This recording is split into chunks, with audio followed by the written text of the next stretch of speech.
Voice, the channel for true story lovers. Poland के एक छोटे से कस्बे में एक गरीब लड़की रहती थी। इसका नाम मानिया सप्लोडोवस्का था।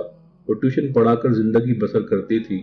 19 बरस की उम्र में वो एक अमीर खानदान की 10 साल की बच्ची को पढ़ाती थी। बच्ची का बड़ा भाई इसमें दिलचस्पी लेने लगा। वो भी इसकी तरफ माइल हो गई।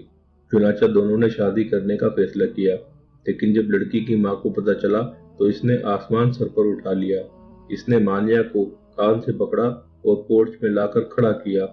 इसने आवाज देकर सारे नौकर जमा किए और चिल्लाकर कहा, देखो ये लड़की जिसके पास पहनने के लिए सिर्फ एक फिराक है, जिसके जूतों के तलवों में सुराख हैं और जिसे 24 घंटे में सिर्फ एक बार अच्छा खाना नसीब होता है, और वो भी हमारे घर से। ये लड़की मेरे बेटे की बीवी बनना चाहती है। ये मेरी बहू कहलाने की ख्वाहिश पाल रही है। तमाम नौकरों ने कह कहा लगाया और खातून दरवाजा बंद करके अंदर चली गई। मानिया को यूं महसूस हुआ जैसे किसी ने इसके ऊपर तेजाब की बाल्टी उलट दी हो।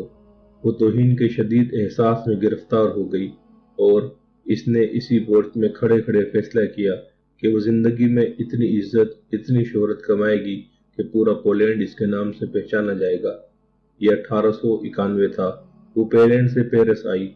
इसने यूनिवर्सिटी में दाखिला लिया और फिजिक्स पढ़ाना शुरू कर दी। वो दिन में 20 घंटे पढ़ाती थी। इसके पास पैसा धੇला था नहीं। जो कुछ जमा पूंजी थी वो इसी में गुजर बसर करती थी। वो रोज सिर्फ 1 शिलिंग खर्च करती थी। इसके कमरे में बिजली, गैस और कोयलों की अंगीठी तक न थी। वो बर्फीले मौसमों की रातें कप कपा कर गुजारती थी। जब सर्दी बर्दाश्त से बाहर हो जाती थी तो वो अपने सारे कपड़े निकाल लेती थी, आधे बिस्तर पर बिछाती थी और आधे ऊपर ओढ़कर लेट जाती थी। फिर भी गुजारा ना होता। वो अपनी सारी किताबें हत्ता कि अपनी कुर्सी तक अपने ऊपर गिरा लेती थी। पूरे 5 बरस इसने डबल रोटी के सूखे टुकड़ों और मक्खन के सिवा कुछ न खाया। नकाहत का ये आलम होता था कि वो बिस्तर पर बैठे बैठे बेहोश हो जाती थी, लेकिन जब होश आता तो वो अपनी बेहोशी को नींद करार देकर खुद को तसल्ली दे लेती थी। वो एक रोज क्लास में बेहोश हो गई। डॉक्टर ने इसका मुआयना करने के बाद कहा, आपको दवा के बजाय दूध के एक गिलास की जरूरत है। इसने यूनिवर्सिटी ही में पायरी नाम के एक साइंसदान से शादी कर ली थी। वो साइंसदान भी इसी की तरह मफलूकुल हाल था। शादी के वक्त दोनों का कुल असासा 2 साइकिल थे। वो गुर्बत के इसी आलम के दौरान पीएचडी तक पहुंच गई। मानिया ने पीएचडी के लिए बड़ा दिलचस्प मौजू चुना था। इसने फैसला किया कि वो दुनिया को बताएगी यूरेनियम से रोशनी क्यों निकलती है। ये एक मुश्किल बल्कि नामुमकिन काम था, लेकिन वो इस पर जुट गई।